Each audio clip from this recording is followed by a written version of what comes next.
ഒരു പെണ്ണിന് എന്താണ് വേണ്ടത്? ആവശ്യത്തിലധികം തുണിത്തരങ്ങൾ വാങ്ങിക്കൊടുത്തത് കൊണ്ട് മതിയാവോ? ഒരു പെണ്ണിന് എന്താ വേണ്ടത്? അവൾക്ക് കിട്ടേണ്ടത് സ്നേഹമല്ലേ? അവൾക്ക് കിട്ടേണ്ടത് കരുതലല്ലേ? അവൾക്ക് കിട്ടേണ്ടത് ജാഗ്രതയല്ലേ? അവൾക്ക് കിട്ടേണ്ടത് ഒരു പ്രത്യേകമായ താങ്ങലല്ലേ? അവളെ പിന്താങ്ങി നിൽക്കുന്ന ഭർത്താവല്ലേ ആകേണ്ടത്?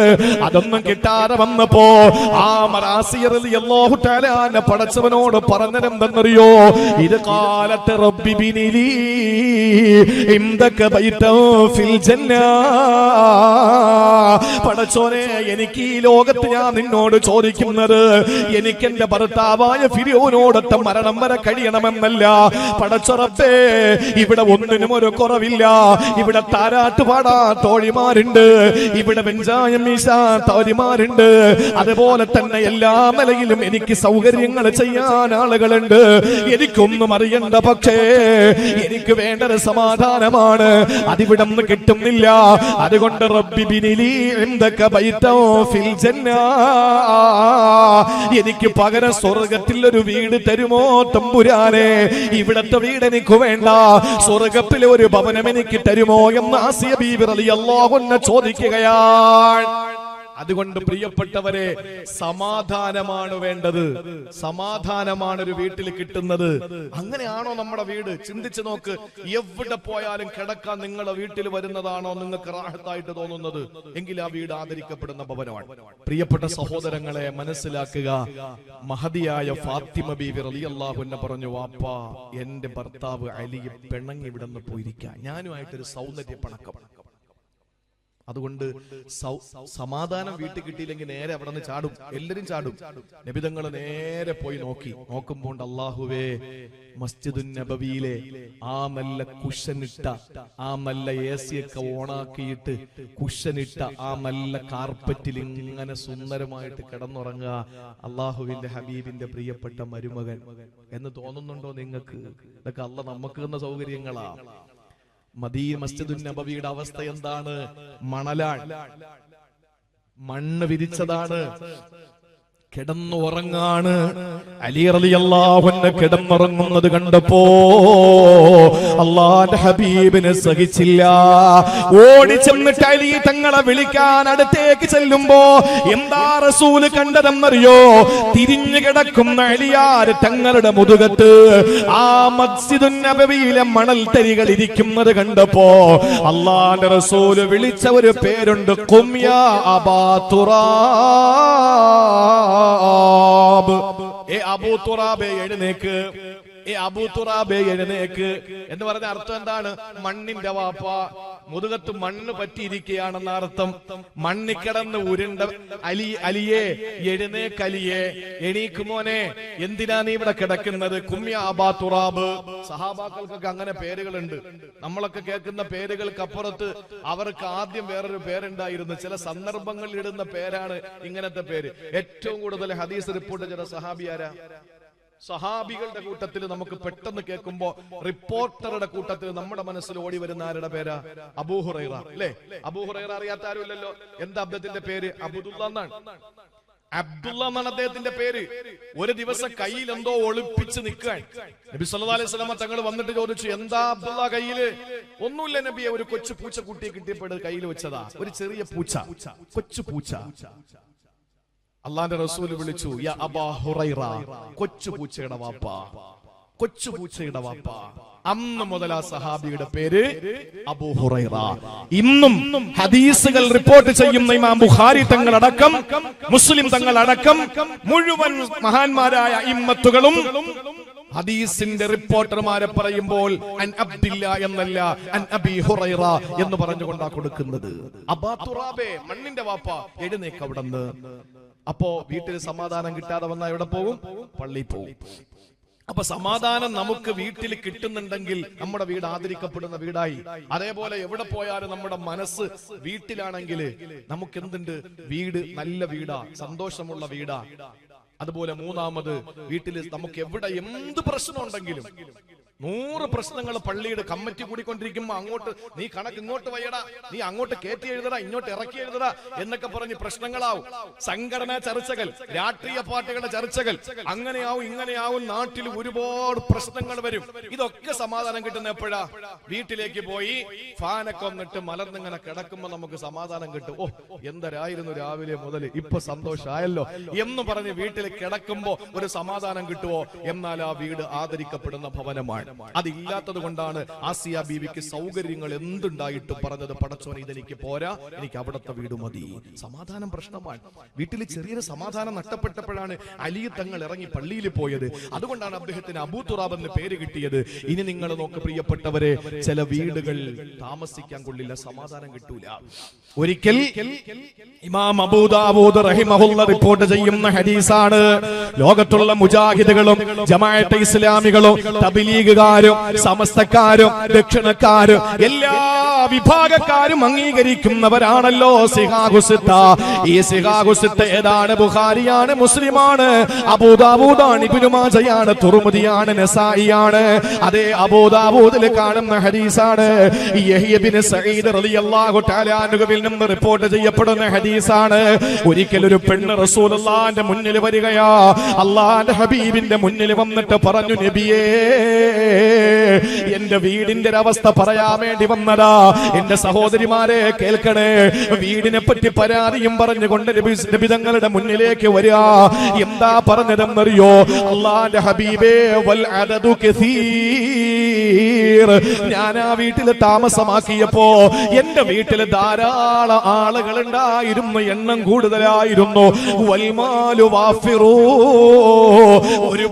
ഒരുപാട് സമ്പത്തുണ്ടായിരുന്നു, നല്ല സമ്പൽ സമൃദ്ധിയായിരുന്നു, ഒരുപാട് ആളുകൾ എന്റെ വീട്ടിലുണ്ടായിരുന്നു. നബിയെ, ഇന്നത്തെ അവസ്ഥ നിങ്ങൾക്കറിയണോ? ഫഖല്ലൽ അദദു, വീട്ടിന്റെ ആളുകളുടെ എണ്ണം കുറഞ്ഞു വരികയാണ്. എന്ന് പറഞ്ഞാൽ പൊടുന്നനവേ ആളുകൾ മരിച്ചുകൊണ്ടിരിക്കുകയാ. പെട്ടെന്ന് വീട്ടിലെ മരണങ്ങൾ നടന്നുകൊണ്ടിരിക്കുകയാ. എന്ന് മാത്രമല്ല,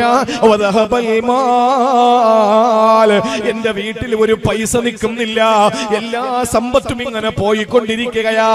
എന്തു വേണം റസൂലേ, എന്തു വേണം ഹബീബേ? ആ സമയത്ത് അഷ്റഫുൽ ഖൽഖ് തങ്ങൾ പറഞ്ഞതെന്തെന്നറിയോ? ദഉഹാ ഫഇന്നഹാ ദമീമാ, ആ വീട്ടിൽ നീ താമസിക്കണ്ട, അത് കൊള്ളില്ല മോളെ, കൊള്ളില്ല. ആ വീട് താമസത്തിന് പറ്റിയ വീടല്ല, അത് താമസിക്കാൻ പറ്റിയ വീടല്ല. അതുകൊണ്ട് ആ വീടിനെ അങ്ങ് ഉപേക്ഷിച്ചേക്ക്, വേറെ എവിടെയെങ്കിലും താമസമാക്കിക്കോ എന്ന് പറഞ്ഞ പ്രിയപ്പെട്ടവരെ, സമ്പത്ത് നമ്മുടെ കയ്യിൽ നിൽക്കുന്നില്ല. ആളുകൾ മരിക്കുന്നത് അവരുടെ അജലെത്തുമ്പോഴാണ്, അവധിയെത്തുമ്പോഴാണ് ശരി. പക്ഷേ പൊടുന്നനവെയുള്ള മരണങ്ങൾ, പെട്ടെന്ന് പൊടുന്നനവെയുള്ള മരണങ്ങൾ നടക്കുമ്പോ ആ മരണങ്ങളുടെ പേരില്, അതുപോലെ സമ്പത്ത് നഷ്ടപ്പെട്ടു പോകുന്നതിന്റെ പേരില് പരിഭവവും പരാതിയുടെ കെട്ടഴിച്ചു വന്ന നാട്ടിലെ ഒരു സ്ത്രീക്ക് വേണ്ടിയിട്ട് കാരുണ്യത്തിന്റെ പ്രവാചകൻ അവിടത്തെ റിസാലത്തിന്റെ പൊൻചമ്പകപ്പൂ ചുണ്ടുകൊണ്ട് പറയുകയാണ്, ആ വീട്ടിൽ നിന്ന് താമസം മാറിക്കോ, അത് താമസിക്കാൻ പറ്റിയ വീടല്ല മോളെ. അതുകൊണ്ട് പ്രിയപ്പെട്ടവരെ, ചിന്തിച്ചു നോക്ക്, നമുക്ക് വീട് സമാധാനം തരുന്നതാകണം. എവിടെ പോയാലും നമ്മുടെ മനസ്സ് ഏറ്റവും കൂടുതൽ കണക്ട് ആയിരിക്കുന്നത് നമ്മുടെ വീട്ടിലാകണം. അതുപോലെ എവിടെ പോയാലും രാത്രി ഒരു കണ്ണടയ്ക്കാൻ, ഒന്ന് ചരിഞ്ഞ് കിടക്കാൻ നമ്മുടെ വീട്ടിലേക്ക് വരാനുള്ള പൂതി നമുക്കുണ്ടെങ്കിൽ ആ വീടാണ് നമുക്ക് താമസത്തിന് പറ്റിയ വീട്. അതാണ് ഈ 3 പദങ്ങൾ അല്ലാഹു ഖുർആനിലൂടെ പരിചയപ്പെടുത്തിയത്. ശ്രദ്ധയോടെ നിങ്ങൾ മനസ്സിലാക്കി സഹോദരിമാരെ, എങ്ങനെ നമ്മുടെ വീടിനെ അങ്ങനെ ആക്കിയെടുക്കാൻ പറ്റുക? ഇനിയിപ്പോ പൊളിച്ചു കളയാൻ പറ്റുമോ? ഏതായാലും മന്ത്രവാദി വന്നിട്ട് പാവപ്പെട്ട പഞ്ചായത്ത് വെച്ച് കൊടുത്ത വീടാ, സ്ഥലം വേറെ ആരാ 3 സെന്റ് കൊടുത്തു. അങ്ങനെ 3 സെന്റ് കൊടുത്തു. ആ 3 സെന്റിൽ ഏതോ ഒരു പാവപ്പെട്ട സംഘടന ഒരു വീടും വെച്ച്, പഞ്ചായത്ത് വീട് വെച്ച് കൊടുത്തു. അങ്ങനെ താമസം തുടങ്ങിയ കൂട്ടത്തില് ഒരു ദിവസം പാലാച്ചന് വന്നില്ലല്ലോ ആക്കാന്ന് പറഞ്ഞപ്പോ ഞാനങ്ങ് എത്തിയേക്കാന്ന് പറഞ്ഞു. വന്നിട്ട് പറഞ്ഞു, അടുക്കള പൊളിച്ചിട്ട് ഹാളിന്റെ വെളിയിലാക്കാൻ പറഞ്ഞു. അതിനെ പാവപ്പെട്ടവൻ പൊളിച്ചെല്ലാം എടുത്ത് വെളിയിൽ വെച്ച്. അങ്ങനെ അദ്ദേഹം പോയി. പിറ്റേന്ന് വേറൊരാൾ വന്നിട്ട് പറഞ്ഞു, ഇവിടെ അടുക്കളയ്ക്ക് പറ്റിയതല്ല, അതെടുത്ത് മറുഭാഗത്ത് കൊണ്ടുവയ്ക്കാൻ പറഞ്ഞു. ചുരുക്കി പറഞ്ഞാൽ ഇപ്പൊ അദ്ദേഹം ചിന്തിക്കുന്നത് പഞ്ചായത്ത് വീടും തരണ്ടായിരുന്നു, ആളുകളെ ഭൂമിയും തരണ്ടായിരുന്നു, പഴയ ഷെഡ് തന്നെയാണ് നല്ലത്. കാരണം അവിടെ പിന്നെ കിച്ചണും ഇല്ല, അവിടെ പിന്നെ ഹാളും ഇല്ല, ഒന്നുമില്ല, സമാധാനം ഉണ്ടായിരുന്നു. ചില വീടുകൾക്ക് സമാധാനം ഉണ്ടാവൂല എന്ന് പറഞ്ഞിട്ട് ദുർമന്ത്രവാദികളെ കാണാനൊന്നും പോണ്ട. അറിവുള്ള ആലിമീങ്ങളടുത്ത് ചോദിക്കണം, ഉസ്താദെ വീട്ടിൽ എന്താ ചെയ്യേണ്ടത്? അഷ്റഫുൽ ഖൽക്ക് പറഞ്ഞു തന്നിട്ടില്ല വീട്ടിൽ എന്തൊക്കെ വേണോന്ന്. വീട്ടിൽ എന്തൊക്കെ വേണോന്ന് ആദ്യം തന്നെ നമ്മൾ പറഞ്ഞെന്താ? വീട് കൊള്ളില്ലെങ്കിൽ സമാധാനം കിട്ടില്ല. ഒരു മനുഷ്യന്റെ ദുനിയാവിൽ കൊച്ചാലും മൂട്ടിലെ ഒരു മനുഷ്യൻ, ഒരു സത്യവിശ്വാസിയുടെ വിജയം 3 കാര്യങ്ങളാണ്. ആഖിറത്തിന്റെ അവിടെ നിൽക്കട്ടെ, ദുനിയാവിലെ അവന്റെ സന്തോഷം 3 കാര്യങ്ങളാണ്. അവന് വലിയ മാളുണ്ടോ, ടെക്സ്റ്റൈൽസ് ഉണ്ടോ, സൂപ്പർ മാർക്കറ്റ് ഉണ്ടോ, അതൊന്നും അല്ല നോട്ടം. അവന് കെട്ടിയ പെണ്ണ് നല്ലതാണോ, അവന് യാത്ര ചെയ്യുന്ന വാഹനം നല്ലതാണോ, അവൻ കിടക്കുന്ന വീട് നല്ലതാണോ, അവന് ദുനിയാവിൽ കിട്ടുന്ന ഏറ്റവും വലിയ ഭാഗ്യമതാ, ഏറ്റവും വലിയ ഭാഗ്യമതാ. നമുക്ക് എന്ത് ചെയ്യാം? ഇനി അതല്ല ചെയ്യേണ്ടത്. ഇപ്പൊ രോഗം കണ്ടുപിടിച്ചു, നമുക്കിനി എന്ത് മരുന്ന് നമുക്ക് ചെയ്യാം? രോഗം നിർണയിച്ചു കഴിഞ്ഞു, ഇനി എന്ത് മരുന്നാണ് നമുക്ക് അവിടെ ചെയ്യാൻ പറ്റുക? അത് നമുക്ക് പറയാം. അള്ളാഹു മനസ്സിലാക്കാനുള്ള തൗഫീഖ് തരട്ടെ. അതുകൊണ്ട് ഇനി പറയുന്ന കാര്യങ്ങൾ അക്കമിട്ട് എന്റെ പ്രിയപ്പെട്ടവര് മനസ്സിലാക്കണം. പ്രിയമുള്ള സഹോദരങ്ങളെ, കൊച്ചാലമ്മൂട് പള്ളി എങ്ങനാണോ അതുപോലെയാകണം നമ്മുടെ വീട്, അതുപോലെയാകണം നമ്മുടെ വീട്. കൊച്ചാലമ്മൂട് പള്ളി എങ്ങനാണോ അതുപോലെയാകണം നമ്മുടെ വീട്. പാങ്ങോട് പള്ളി എങ്ങനാണോ അങ്ങനാകണം നമ്മുടെ വീട്. പുലിപ്പാറ പള്ളി എങ്ങനാണോ അതുപോലെയാകണം നമ്മുടെ വീട്. എന്താണെന്നറിയോ? അല്ലാഹുവിന്റെ റസൂൽ പറയുകയാണ്, മശിയുക ഫിൽ മസ്ജിദി, പള്ളിയിലേക്ക് നീ പോകേണ്ടത് നടന്നല്ലേ, നടക്കുന്നതിന്റെ ഓരോ ചുവട്ടടിക്കും നിനക്ക് കൂലിയല്ലേ. മശിയുക ഫിൽ മസ്ജിദി, പള്ളിയിൽ നിസ്കരിക്കാൻ നീ നടന്നു പോകുമ്പോൾ വൻസിറാഫുക ഇലാ അഹ്ലിക, അത് കഴിഞ്ഞിട്ട് നീ നിന്റെ വീട്ടിലേക്ക് പോകുമ്പോൾ ഫിൽ അജ്രി സവാ, രണ്ടിനും കിട്ടുന്ന പ്രതിഫലം തുല്യം തന്നെ. അങ്ങോട്ട് പോകുമ്പോ കിട്ടുന്ന പ്രതിഫലം തന്നെയാണ് അവിടെ നിന്ന് തിരിച്ച് വീട്ടിലോട്ട് പോകുമ്പോഴും. എന്ന് പറഞ്ഞാൽ അർത്ഥം എന്താ? എന്ന് പറഞ്ഞാൽ എന്താ? പള്ളിയും വീടും ഈ പ്രതിഫലത്തിന്റെ വിഷയത്തിൽ തത്തുല്യമാണ്, തത്തുല്യമാണ്. അതെങ്ങനെ ആക്കണം? എങ്ങനെ ആക്കണം? ഇനി പറയുന്ന പള്ളിയുടെ കാര്യം ആദ്യം പറയാം. അല്ലാഹുവിന്റെ ഹബീബ് പറയുകയാണ്, അൽ മസാജിദു ബുയൂത്തുല്ലാഹി ഫിൽ അർള്, ഈ പള്ളി എന്ന് പറയുന്നത് ഭൂമിയിലെ പടച്ചവന്റെ വീടാണ്, അല്ലാഹുവിന്റെ വീടാണ് ഈ ഭൂമിയിലെ പള്ളികൾ. ഈ പള്ളികൾ പടച്ചോന്റെ ഭൂമിയിലെ വീടാണ്. എന്നിട്ട് പറയുകയാണ്, തുദീഉ ലി അഹ്ലിസ് സമാ, ആകാശ ലോകങ്ങളിലുള്ള മലായിക്കത്തുകൾ ഉണ്ടല്ലോ. കൊച്ചാലുമൂട് പള്ളി എങ്ങനെയാണ് കാണുന്നതെന്നറിയോ? ഈ കൊച്ചാലുമൂട് പള്ളി എങ്ങനെയാണ് കാണുന്നത്? ആകാശലോകത്തുള്ള മുഖറബീങ്ങളായ മാലാകമാർ ഈ കൊച്ചാലുമൂട് പള്ളി എങ്ങനെയാണ് നോക്കി കാണുന്നതെന്നറിയോ? തുളീഉലി അഹ്ലിസ് സമാ, ആകാശലോകത്തുള്ള വാസികളായ മലക്കുകൾക്ക് ഈ ഭൂമിയിലെ പള്ളികൾ എങ്ങനെയാണ് അനുഭവപ്പെടുക? കമാ തുളീഉ നുജൂമസ് സമാഇ ലി അഹ്ലിൽ അർളി, ആകാശത്തിലെ താരങ്ങളുണ്ടല്ലോ, നക്ഷത്രങ്ങളുണ്ടല്ലോ, ആ നക്ഷത്രങ്ങൾ നമ്മളെ വീട്ടിൽ നിന്ന് നോക്കുമ്പോ മിന്നിത്തിളങ്ങുന്നില്ലേ? മിന്നിത്തിളങ്ങുന്ന താരകോടികൾ, ആ മിന്നിത്തിളങ്ങുന്ന താരകങ്ങളെ പോലെയാണ് ഈ മസ്ജിദുകൾ അല്ലാഹുവിന്റെ മലായിക്കത്തുകൾക്ക് തോന്നുക. എന്റെ പ്രിയപ്പെട്ട സഹോദരങ്ങളെ, നിസാരമായി തള്ളേണ്ട ഹദീസല്ല. നമ്മുടെ പള്ളികൾ എങ്ങനാകണം? അത് ആകാശ ലോകത്തുള്ള മലായിക്കത്തുകൾക്ക് തിളക്കമുള്ളതാകണം. ഏതുപോലെ? ഈ ഭൂമിയിൽ ഇരിക്കുമ്പോ, ഈ പള്ളിമുറ്റത്ത് നിൽക്കുമ്പോ, നിങ്ങളുടെ വീടിന്റെ കോലായിലിരിക്കുമ്പോ ആകാശത്തിന് മിന്നിത്തിളങ്ങുന്ന താരകോടികളെ കണ്ടിട്ടില്ലേ? നക്ഷത്ര ഗാലക്സികളെ കണ്ടിട്ടില്ലേ? അതിന്റെ തിളക്കം എത്ര മനോഹരമാണ്! ആരും നോക്കാത്തത് കൊണ്ടാ സഹോദരങ്ങളെ. എന്തിനാ മസ്നക്കുടി പോണത്? എന്തിനാ ഊട്ടി പോകുന്നത്? എന്തിനാ കൊടൈക്കനാല് പോകുന്നത്? വീടിന്റെ രാത്രിയില് വീടിന്റെ തട്ടും പുറത്തുനിന്ന് കയറുമോ? എന്നിട്ട് മലർന്ന് കിടക്കുമോ? എന്നിട്ട് അല്ലാഹുവിന്റെ ആകാശത്തിലേക്കൊന്ന് നോക്കുമോ? നല്ല നിലാവുള്ള രാത്രിയായാലും അല്ലാതെ ആയാലും നക്ഷത്രങ്ങളെ കാണുമ്പോ എന്തൊരു സൗന്ദര്യമോ, എന്തൊരു സൗരഭ്യമോ! കാണാനെപ്പുറം മുൻസാ നക്ഷത്രങ്ങള് എന്തോ ഒരു വെളിച്ചമാ സഹോദരങ്ങളെ. അവിടെ കാണുന്ന നക്ഷത്രങ്ങളുടെ പ്രകാശം നമ്മുടെ കണ്ണുകളെ ആനന്ദം കൊള്ളിക്കുമ്പോ ആ സമയത്ത് ചിന്തിക്കണം, ഇതേപോലെയാണ് എന്റെ കൊച്ചാലും മൂട് പള്ളി കാണുമ്പോ ജിബ്രീൽ, മീകായിൽ, ഇസ്രാഫീൽ, അസ്റായീൽ, ലോകത്തുള്ള ലക്ഷോപലക്ഷമല്ല, കോടാന കോടിയല്ല, എണ്ണാൻ പറ്റാത്ത അപ്പറയും മാലാകമാര്, അവരുടെ എണ്ണം അല്ലാഹുക്കല്ലാതെ അറിയില്ലല്ലോ. ആ മലായിക്കത്തുകൾക്ക് കൊച്ചാലുമൂട് പള്ളി നോക്കുമ്പോ വീടിന്റെ തട്ടുംപുറപ്പ് കിടന്നിട്ട് നക്ഷത്ര താരകോടികളെ കാണുന്നത് പോലെ അവർക്ക് അനുഭവപ്പെടുമെന്ന് നബി മുഹമ്മദ് മുസ്തഫ. ഇത് പള്ളികളാണ്, ഇത് പള്ളികളാണ്. ഇനി അത് നമ്മുടെ വീടാക്കിയെടുക്കണം. അതെങ്ങനെ? ശ്രദ്ധിച്ച് കേൾക്കണം. ഇതേപോലെ നമ്മുടെ വീടാക്കണം, എങ്കിലേ പള്ളി ആദരിക്കപ്പെട്ടതുപോലെ വീടും ആദരിക്കപ്പെടുള്ളൂ. അങ്ങോട്ട് പോകുമ്പോഴും കൂലി, ഇങ്ങോട്ട് വരുമ്പോഴും തത്തുല്യ കൂലി കിട്ടണമെങ്കിൽ പള്ളി പോലെ നമ്മുടെ വീടാകണം. പള്ളി പോലെ നമ്മളെ വീടാകണമെങ്കിൽ നമ്മൾ എന്താ ചെയ്യേണ്ടത്? ഈ പള്ളികൾ മലായിക്കത്തുകൾ നോക്കുമ്പോ കാണുന്നത് എന്താ? പ്രകാശം. ഏത് പ്രകാശം? നമ്മൾ തിരിച്ച് അങ്ങോട്ട് നോക്കുമ്പോ നക്ഷത്രങ്ങളെ കാണുന്ന അതേ പ്രകാശം അവർക്ക് നമ്മുടെ പള്ളികൾ കാണുമ്പോ പ്രകാശം തോന്നണം. തിരിഞ്ഞില്ലേ? മനസ്സിലായില്ലേ? എന്നാൽ ഇനി വീടെങ്ങനാകണമെന്നറിയോ? വീടെങ്ങനാകണമെന്നറിയോ സഹോദരങ്ങളെ? റസൂലുള്ള പറയുകയാണ്,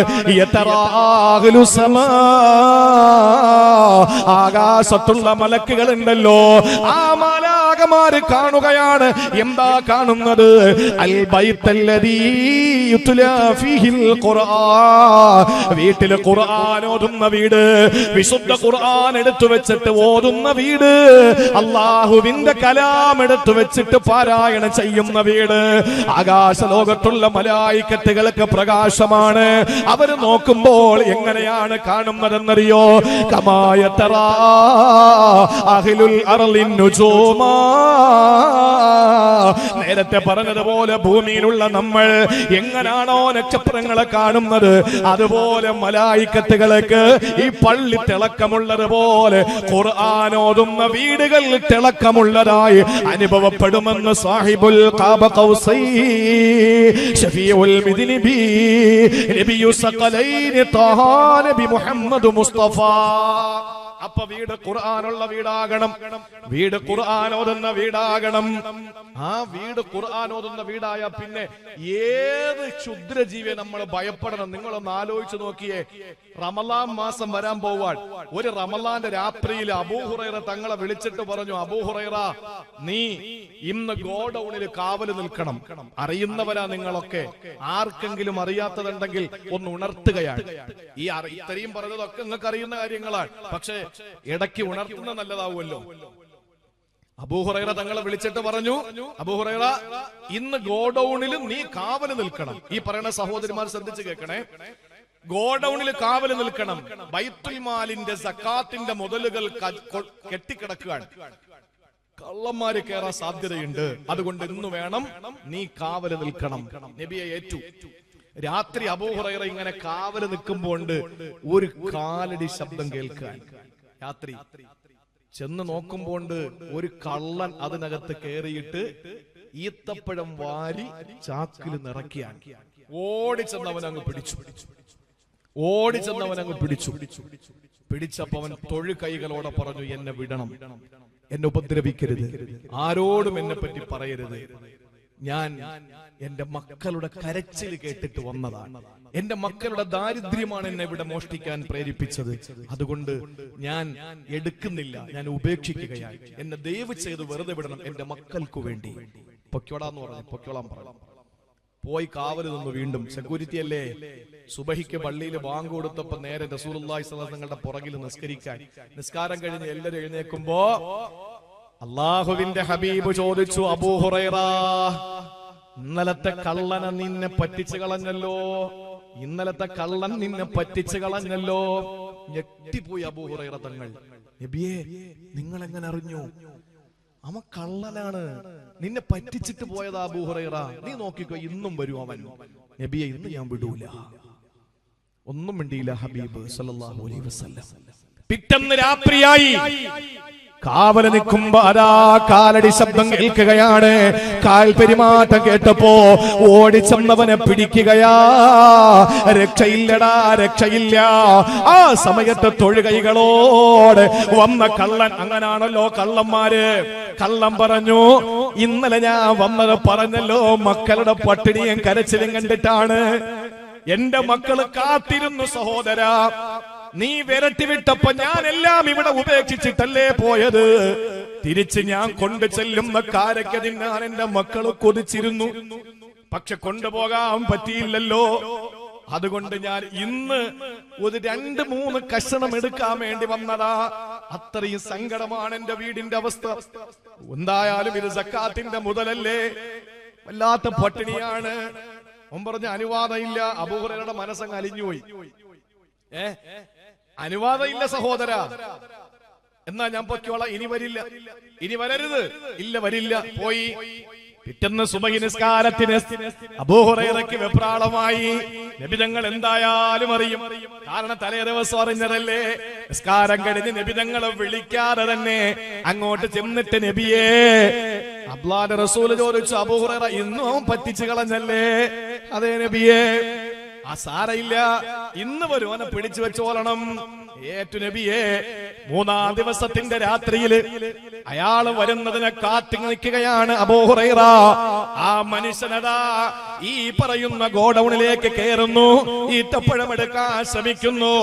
ആ സമയത്ത് ഓടിച്ചെന്ന് പിടിച്ചിട്ട് പറഞ്ഞു, നിന്റെ മക്കളെ കരഞ്ഞാലും ശരി, നിന്റെ ഭാര്യ എന്ത് ചെയ്താലും ശരി, വിടൂലടാ, നിന്നെ ഞാൻ വിടൂല.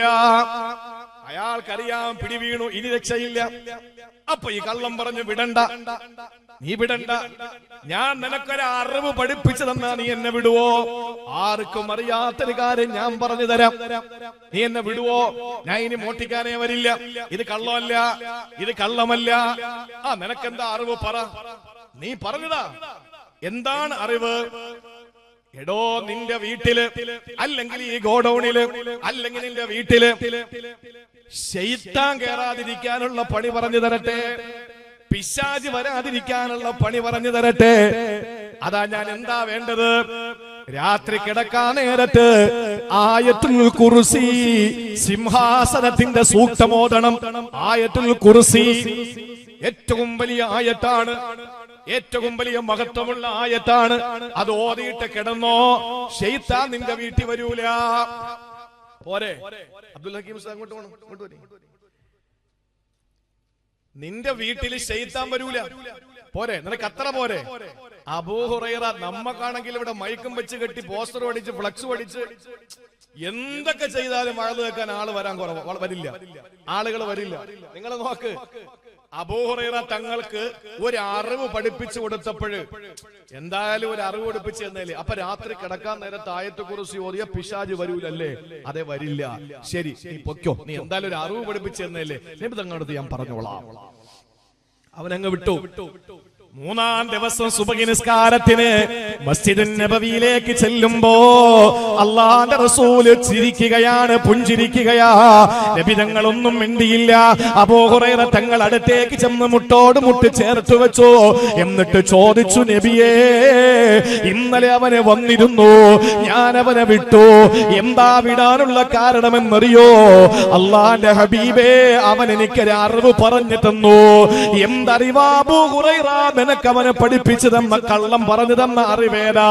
ആ സമയത്താണ് അബൂ ഹുറൈറ തങ്ങൾ പറഞ്ഞു, രാത്രി കിടക്കാൻ നേരത്ത് ആയത്തുൽ കുർസി ഓതിയാൽ ആ സ്ഥലത്ത്, ആ വീട്ടില് പിശാച് വരില്ലെന്ന് പറഞ്ഞു നബിയേ.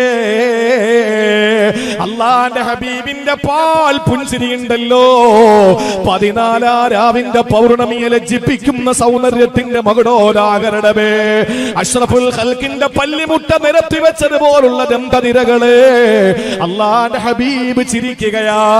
ചിരിച്ചിട്ട് പറഞ്ഞു, അബൂ ഹുറൈറ, ആ പറഞ്ഞത് സത്യം തന്നെയാണ്. കിടക്കാൻ നേരത്ത് ആയത്തുൽ കുർസി ഓതിയാൽ ആ വീട്ടിൽ പിന്നെ ശൈത്താൻ വരൂല. അല്ലാഹുവിന്റെ ഹബീബിൽ നിന്ന് അതിന് സപ്പോർട്ടും കിട്ടിയപ്പോ അബൂ ഹുറൈറ തങ്ങൾക്ക് 100 രാജ്യം കീഴടക്കിയ സന്തോഷം വന്ന് ഇറങ്ങി പോവുകയാ. എന്റെ പ്രിയപ്പെട്ട കൊച്ചാലും മൂട്ടുകാരാ, പോകാൻ നേരത്തെ റസൂലുള്ള വീണ്ടും വിളിച്ചു, യാ അബൂ ഹുറൈറ ഇങ്ങ് വന്നേ. ഓടി വന്നു, ലബ്ബൈക വസഅദൈക യാ റസൂലല്ലാഹ്. എന്താ നബിയേ? അല്ലാഹുവിന്റെ റസൂൽ ചോദിച്ചു, വന്നതാരെന്ന് നിനക്കറിയോ? ആ 3 രാത്രിയിലും ഗോഡൌണിൽ കയറി ഈത്തപ്പഴം മോട്ടിക്കാൻ വന്ന 3 ദിവസവും 2 ദിവസവും മക്കളുടെ ദാരിദ്ര്യവും പ്രാരാബ്ധവും പറഞ്ഞ് രക്ഷപ്പെട്ടു പോയി. 3-ാം ദിവസം രാത്രി കിടക്കുന്ന സമയത്ത് ആയത്തുൽ കുർസി ഓതുന്ന വീട്ടില് പിശാച് വരില്ലെന്ന് പറഞ്ഞു തന്ന കള്ളനായ ഗുരു ആരെന്നറിയോ? ഇല്ല യാ റസൂലല്ലാഹ്, ദാക ശൈത്താൻ. ആ വന്നത് ശൈത്താനാണ് അബൂ ഹുറൈറ, ശൈത്താനാണ്. അതെ, ഞാൻ ആയത്തുൽ കുർസി ഓതുന്ന വീട്ടിൽ വരൂലെന്ന് പറഞ്ഞത് ബുഖാരി ഇമാമല്ല, ഇമാം മുസ്ലിം അല്ല. ആരാ പറഞ്ഞത്? അബൂ ദാവൂദ് അല്ല, തുർമുദി അല്ല, നസായി അല്ല, ഇബ്നു മാജയല്ല, അബൂ ഹനീഫയല്ല, ഷാഫി ഇമാമല്ല, മാലിക് ഇമാമല്ല, അഹ്മദ് ഇബ്നു ഹംബൽ അല്ല, റാഫി ഇമാമല്ല, നബവി ഇമാമല്ല. പിന്നെ ആരാ? സാക്ഷാൽ ഇബ്ലീസുൽ ലഈൻ, ശൈത്താൻ തന്നെയാണ് പറഞ്ഞത് ആയത്ത് കുറിച്ച് പോകുന്ന വീട്ടിൽ ഞാൻ വരൂല. പിന്നെന്താ പ്രശ്നം? ഈ ശൈത്താൻ വന്നില്ലെങ്കിൽ വേറെ എന്തെങ്കിലും പ്രശ്നം വീട്ടിലുണ്ടാവോ? അപ്പൊ അതുകൊണ്ട് സഹോദരങ്ങളെ, നമ്മുടെ വീട്ടിൽ ശൈത്താനെ ഓടിക്കാനുള്ള മന്ത്രം ഉണ്ടാവണം. ആ മന്ത്രം ഏതാണ്? വിശുദ്ധ ഖുർആന്റെ പാരായണം, ആയത്തുൽ കുർസിയുടെ പാരായണം. ആ പാരായണം ഓതിയാൽ ആകാശ ലോകത്തുള്ള മലക്കുകൾക്ക് നമ്മുടെ വീട് ഈ കൊച്ചാലുമൂട് പള്ളിയുടെ തിളക്കം പോലെ നമ്മുടെ വീട് തിളങ്ങുമെന്ന് ഇന്നേ വരെ കളവ് പറയാത്ത, അസത്യത്തിന്റെ ലാഞ്ചന അതരങ്ങളിൽ നിന്നും തമാശയ്ക്ക് പോലും അടർന്നു വീഴാത്ത ആമിനയുടെ പൊന്നുമോൻ അബ്ദുള്ളയുടെ തങ്കക്കുടം നബി മുഹമ്മദ് മുസ്തഫ. അതുകൊണ്ട് ഇന്നത്തെ രാത്രി മുതൽ തീരുമാനം. അത് ഉസ്താദെ സാധാരണ ഓവാറുണ്ടല്ലോ, ഈ മരണ വീട്ടിലൊക്കെ പണ്ട് മയ്യത്തിന് കൂട്ടിരിക്കാൻ പോകുമായിരുന്നു ഞങ്ങൾ പഠിക്കുന്ന സമയത്ത്. ആ കൂട്ടിരിക്കാൻ തന്നെ പറയാം, ഓതാനാണ് വിളിക്കുന്നത്. പക്ഷെ രാത്രി പിറ്റേന്ന് രാവിലെ കടക്കുന്ന മയ്യത്ത് വാപ്പാണ്, അവര് പോയി കൂർക്കം വലിച്ചുറങ്ങും. നമ്മൾ എങ്ങനെ ഇരുന്ന് ഓതിക്കൊണ്ടിരിക്കണം. ആ മയ്യത്തിന് കൂട്ടിരിക്കാൻ വേണ്ടി വിളിക്കുന്നതാണ്. അല്ല എന്താ അല്ല എങ്കിൽ എന്റെ പ്രിയപ്പെട്ട സഹോദരങ്ങളെ, നിങ്ങളൊന്ന് ചിന്തിച്ചു നോക്കിയേ. ജീവിച്ചിരിക്കുമ്പോ ഈ വാപ്പാട്ട ഇയാൾ പറഞ്ഞിട്ടുണ്ടോ നിങ്ങളൊന്ന് നിസ്കരിക്കും, നിങ്ങൾ നോമ്പൂടിക്കും, നിങ്ങൾ ഖുർആൻ ഓത്? ഇല്ല. ഈ മോൻ ചെയ്യൂല. അപ്പൊ ഒരു ചടങ്ങ് ഇത് പറയുന്നതിന്റെ പേരിൽ എന്നെ ആരും മുജാഹിദാക്കി കളയരുത് ദയവേത്. ഞാൻ പറയുന്നത് യാഥാർത്ഥ്യമാണ്, നിങ്ങൾ അംഗീകരിച്ചാൽ മതി, അല്ലെങ്കിൽ അങ്ങ് അവഗണിച്ചേക്കും. ജീവിതത്തിൽ ഈ മോൻ വാപ്പാട്ട പറഞ്ഞിട്ടില്ല, വാപ്പ നിങ്ങൾ വിശുദ്ധ ഖുർആൻ ഓത്, ഈ വാപ്പ നിങ്ങൾ നിസ്കരിക്കുക, അല്ലെങ്കിൽ ഞാൻ നിസ്കരിക്കണം, എനിക്ക് ഖുർആൻ ഓതണം, അങ്ങനെ ഒന്നും ചിന്തയില്ല. മയ്യത്തിന്റെ അടുക്കൽ നിന്ന് ഖുർആൻ ഓതിയാൽ കൂലി കിട്ടും. ഓതിയിട്ടുണ്ട് ഒരുപാട്, ഇനിയും ഓതും ഒരുപാട്. ഞാൻ മരിച്ചാലും എന്റെ അടുക്കൽ ഖുർആൻ ഓതാൻ അള്ളാഹു ഒരു സമൂഹത്തെ എത്തിച്ചു തരട്ടെ. എന്റെ ബന്ധുക്കൾ മരിച്ചാലും ഖുർആൻ ഓതും, അതൊക്കെ ശരി തന്നെയാണ്. പക്ഷേ ഇപ്പോഴും പറയുന്നു, ഇതൊരു ആചാരമായി ചടങ്ങായി മാറ്റിയിരിക്കുകയാണ്. അങ്ങനെ ഖുർആൻ ഓതുന്ന ചില വീടുകളിൽ പോയിട്ട്, മരണ വീടുകളിൽ പോയിട്ട്, പള്ളിയിൽ നിന്ന് ഞങ്ങൾ എന്തായാലും ഖുർആൻ കൊണ്ടുപോകില്ല. പഠിക്കുന്ന കാലത്ത് 98 മുതൽ 2008 വരെയുള്ള കാലഘട്ടത്തിലുള്ള അവസ്ഥ പറയുന്നതാണ്. അങ്ങനെ ഖുർആൻ കൊണ്ട് ഇങ്ങനെ അല്ല ഓതാൻ വേണ്ടി മരണ വീട്ടിലേക്ക് പോകുമ്പോ അവിടെ ചെന്നിട്ട് ഖുർആൻ ഉണ്ടോ എന്നൊന്ന് ചോദിച്ചു നോക്കണം. അപ്പോഴറിയാം ആ വീട്ടിലെ അവസ്ഥ. എന്താ അവസ്ഥ എന്നറിയോ? അപ്പുറത്തോടും സഹോദരി ഒരു വാതിലൂടി, കാക്ക ഇപ്പുറത്തൂടെ ചാടി വേറൊരു വീട്ടിലോടും. കാരണം ആ വീട്ടില് ഖുർആനില്ല. എന്നാ വീട്ടുകാരിയോട് ചോദിച്ചു നോക്കണം, മറ്റേതെങ്കിലും മാസികകളോ അല്ലെങ്കിൽ മറ്റേതെങ്കിലും കാര്യങ്ങളുണ്ടോ എന്ന്. കൃത്യമായിട്ട് ഉണ്ടാവും. പാസ്പോർട്ട് എവിടെ ഇരിക്കണമെന്ന് ചോദിച്ചോക്ക്, കൃത്യമായിട്ട് എടുത്തോണ്ട് തരും. 1 മിനിറ്റ് വേണ്ട. ആധാർ എവിടെയെന്ന് ചോദിച്ചോക്ക്, റേഷൻ കാർഡ് എവിടെയെന്ന് ചോദിച്ചോക്ക്, ഇതെല്ലാം പോട്ടെ. ഫോൺ എവിടെ ആയിരിക്കണെന്ന് ചോദിച്ചു നോക്ക്, അപ്പോഴെടുത്തു തരും അല്ലേ. എന്നാ ഖുർആൻ എവിടെ ഇരിക്കണെന്ന് ചോദിച്ചു നോക്ക്. ഞാൻ എവിടെയോ വെച്ചല്ലോ പടച്ചോനെ, മറന്നുപോയല്ലോ. പണ്ട് പള്ളിയിൽ വന്നിട്ട് പറഞ്ഞു, അല്ല ഒരു ഉസ്താദിന്റെ അടുത്ത് ഒരു സ്ത്രീ ചോദിച്ചു, ഞാൻ ഈ കഷ്ടപ്പെട്ടുണ്ടാക്കുന്ന കുറച്ച് പൈസ ഉണ്ട്, എവിടെ വെച്ചാലും എന്റെ കെട്ടിയും തട്ടിക്കൊണ്ടുപോവാൻ. ഞാൻ ഇനി അരിക്കലത്തിൽ വെച്ച് നോക്കി, ഉലുവാപ്പോണിയിൽ ഇട്ട് നോക്കി, എല്ലായിടത്ത് വെച്ചാൽ ഇയാൾക്കറിയാം, ഇയാൾക്ക് എന്തോ ഒരു കറാമത്ത് പോലെയാണ്. എവിടെന്നാലും പൊക്കിക്കൊണ്ടുപോകും. ഞാൻ അരുത്തി പൊരുത്തി ഉണ്ടാക്കുന്നതൊക്കെ അവർ കൊണ്ടുപോവാൻ. എന്താ ചെയ്യാ?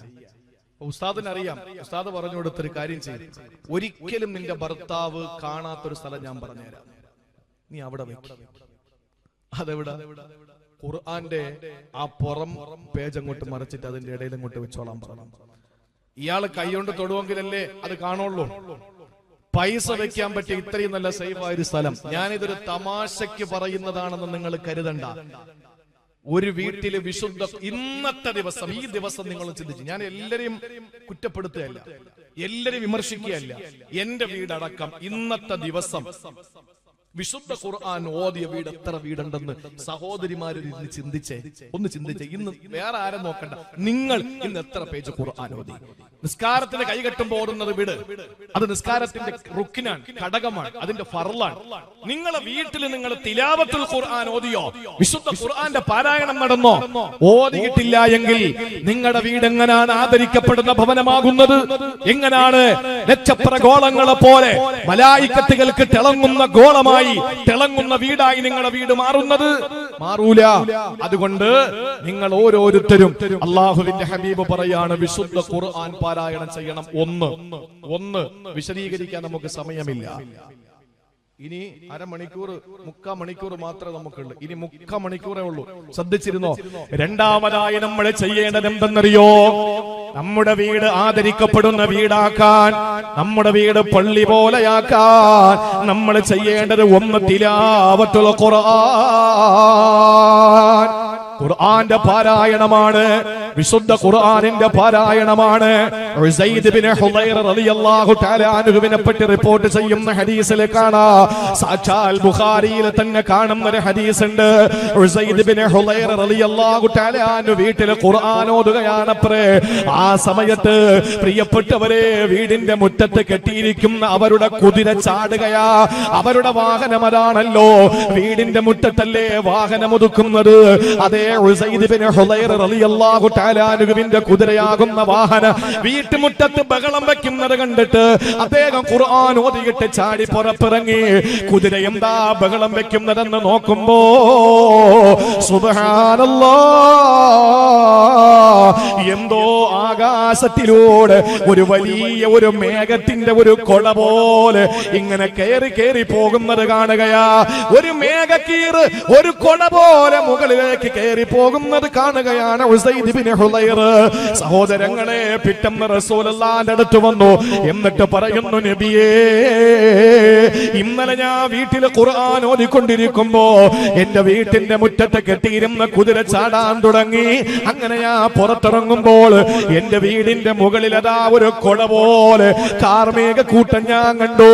അതിൽ വല്ലാത്തൊരു പ്രകാശം, വിളക്ക് പോലെ ഞാൻ കണ്ടു നബിയേ. എന്താണതെന്ന് എനിക്കറിയില്ലെന്ന് പറഞ്ഞപ്പോ അവിടെ നിന്ന് പറഞ്ഞതെന്തെന്നറിയോ? തിൽക്കൽ മലായിക, അത് മലക്കുകളാണ് ഉസൈദേ. തസ്മഉ ലക, നീ ഓതുന്ന ഖുർആൻ കേൾക്കാൻ വേണ്ടി വന്നതാ. നീ ഓതുന്ന ഖുർആൻ കേൾക്കാൻ വേണ്ടി വന്നതാണ് ഉസൈദേ. വലൗ ഖറഅത, നീ ഓതിക്കൊണ്ടേയിരുന്നെങ്കിൽ, നീ ഓതിക്കൊണ്ടേയിരുന്നെങ്കിൽ ലസ്ബഹത യറാഹന്നാ, ഈ നാട്ടിലുള്ള മുഴുവൻ ജനങ്ങളും ആ കാണുമായിരുന്നു. ഇന്ന് നീ മാത്രല്ലേ കണ്ടോളൂ. ഖുർആൻ ഓതിയപ്പോ അല്ലാഹുവിന്റെ മലായിക്കത്തുകൾ ഇറങ്ങി വരികയാ. പക്ഷേ നീ ഖുർആൻ നിർത്തിയിട്ട് മുറ്റത്ത് ചാടി ഇറങ്ങിയപ്പോ അത് തിരികെ കേറിപ്പോയതാണ് ഉസൈദേ. ഇത് ബുഖാരി ശരീഫിൽ കൊടുത്ത ഹദീസാ. എന്നിട്ട് റസൂലുള്ളാഹി പറഞ്ഞു, നീ ഓതി നിന്നിരുന്നെങ്കിൽ ലസ്ബഹത യറാഹന്നാ, എല്ലാവർക്കും അത് കാണാൻ പറ്റുമായിരുന്നു ഉസൈദേ. ഉസൈദ് റളിയല്ലാഹു തആല അൻഹുവിനോട് അല്ലാഹുവിന്റെ റസൂൽ പഠിപ്പിച്ചു കൊടുക്കുകയാ. അതുകൊണ്ട് എന്റെ പ്രിയപ്പെട്ട സഹോദരീ സഹോദരന്മാരെ, നമ്മുടെ വീട് ആദരിക്കപ്പെടുന്ന ഭവനമാകണോ? അതിൽ ഒന്നാമതായി ചെയ്യേണ്ടത് വിശുദ്ധ ഖുർആൻ ഓതുന്ന വീടാകണം. ഒന്ന് ചുരുക്കി പറയാം. ഇനി രണ്ട് രണ്ടാമതായി നമ്മൾ ചെയ്യേണ്ടത്, ഇപ്പൊ വയല് കേട്ടല്ലോ, വയല് കേട്ടിട്ട് വീട്ടിലേക്ക് ചെന്ന് നമ്മൾ കയറുമ്പോ എന്ത് പറയണം? ഓ, എന്തൊരു വയല്, അല്ലെങ്കിൽ എന്ത് വയല്, അന്നലത്തെ അല്ലേ വയല്, മിനിങ്ങാനത്തെ അല്ലേ വയല്, ഓ അതെന്താ വാള് കൂടുതലാണെങ്കിലും വാളൊന്നും പോരാ, പിരിവ് പോരാ, അങ്ങനെയൊക്കെ പല അഭിപ്രായങ്ങൾ പറഞ്ഞ് ഇങ്ങനെ അങ്ങോട്ട് വീട്ടിലല്ല കയറേണ്ടത്. കയറുമ്പോ എന്താ പറയേണ്ടത്? ബിസ്മില്ലാഹിർ റഹ്മാനിർ റഹീം പറഞ്ഞ് കയറണം. ശ്രദ്ധിച്ചു കേട്ടോ. ഇത് അഹ്ലുൽ ഈമാനോട് മാത്രമുള്ളതാണ്. എക്സ് മുസ്ലിം എന്ന് പറയുന്ന നിരീശ്വരവാദ പ്രസ്ഥാനത്തിലുള്ള കുബുദ്ധിജീവികളായ ആളുകൾക്ക് പറയാൻ പറ്റുന്ന കാര്യമല്ല, അവരോടുള്ള സംബോധനയല്ല, അവർ മറുപടി പറയേണ്ട കാര്യമില്ല. ഇത് ലൈവ് ഉള്ളതുകൊണ്ട് പറയാൻ കുറെ അങ്ങനെ ഇരിപ്പുണ്ട്, വേറെ ഒരു ജോലിയും കൂലിയില്ലാതെ ഈ പറയുന്നതിനൊക്കെ കമന്റ് എഴുതിക്കൊണ്ടിരിക്കുന്നുണ്ട്. എടോ, പറയപ്പെടാൻ പറ്റുന്ന വസ്തുക്കളൊന്നും അല്ല നിങ്ങൾ. അതുകൊണ്ട് സാർത്ഥകവാഹ സംഘം മുന്നോട്ട്. നിങ്ങൾ നോക്കണ ഈ ലൈവാറിനെ പറഞ്ഞല്ല, ലൈവ് കണ്ടോണ്ടിരിക്കണവരെ പറഞ്ഞതാ. അപ്പൊ അവനെല്ലാം കൺഫ്യൂഷൻ ആവും. ലൈവ് കണ്ടോണ്ടിരിക്കുന്ന ആളുകളുണ്ടല്ലോ, ചില നിരീശ്വരവാദികളെ കേട്ടോണ്ടിരിക്കാൻ സന്ദർഭത്തിൽ നിന്ന് ക്ലിപ്പ് കട്ട് ചെയ്തെടുക്കും. വേറെ ഒരു ജോലിയില്ലല്ലോ, അത് മതിയല്ലോ. എടുത്തങ്ങോട്ട് ഇട്ട് അലക്കിയാൽ മാസം 2 ലക്ഷം രൂപ വരും.